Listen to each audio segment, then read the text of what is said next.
Dora கோழி தனது கூண்டில் அமர்ந்திருந்தாள். அவளது முட்டைகள் பிரகாசமான பழுப்பு நிறத்தில் மென்மையாக இருந்தன. இவை என் முதல் முட்டைகள் என்று டோரா கூச்சலிட்டாள். என் நண்பர்கள் இதை பாராட்ட வேண்டும் என்று அவள் நினைத்தாள். டோரா வெளியேறி டெப்பி வாத்தை தேடினாள். டெப்பி, என் முட்டைகளை பார்க்கிறாயா? இப்போ முடியாது, குழந்தைகளை நீந்த கற்றுக் கொடுக்கிறேன் என்று டெப்பி கூறினாள். டோரா வாத்து குழந்தைகள் நீந்தி விளையாடுவதை பார்த்தாள். எனது முட்டைகள் நல்லவை, ஆனால் வாத்து குழந்தைகள் இன்னும் அழகானவை என்று எண்ணினாள். டோரா அடுத்து பென்னி பன்றியிடம் சென்றாள். என் முட்டைகளை பார்க்கிறாயா என்றாள்.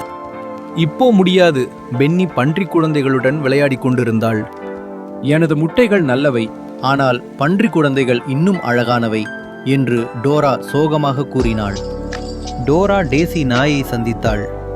என் முட்டைகள் பார்க்கிறாயா என்றாள். இப்போ முடியாது, என் நாய் குஞ்சுகளை நடைப்பயிற்சி எடுத்துச் செல்கிறேன். டோரா சோகமாக கூண்டிற்கு திரும்பினாள். எனது முட்டைகள் நல்லவை, ஆனால் எல்லோருடைய குழந்தைகள் இன்னும் சிறப்பாகவே இருக்கிறார்கள், டோரா மெல்ல சொன்னாள்.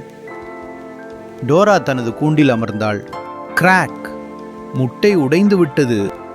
கண்ணீரோடு பார்த்தபோது ஒரு மிருதுவான தலை கூண்டில் தோன்றியது. பிறகு இன்னொன்று, அதன் பிறகு இன்னொன்று தோன்றியது. கூண்டு சிறிய குட்டிகளால் நிரம்பியது. குட்டிகள் சந்தோஷமாக கூச்சலிட்டன.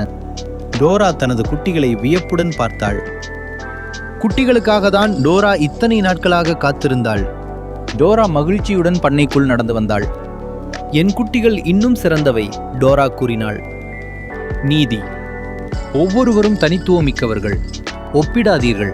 உங்களிடம் உள்ளதை மகிழ்ச்சியுடன் கொண்டாடுங்கள்.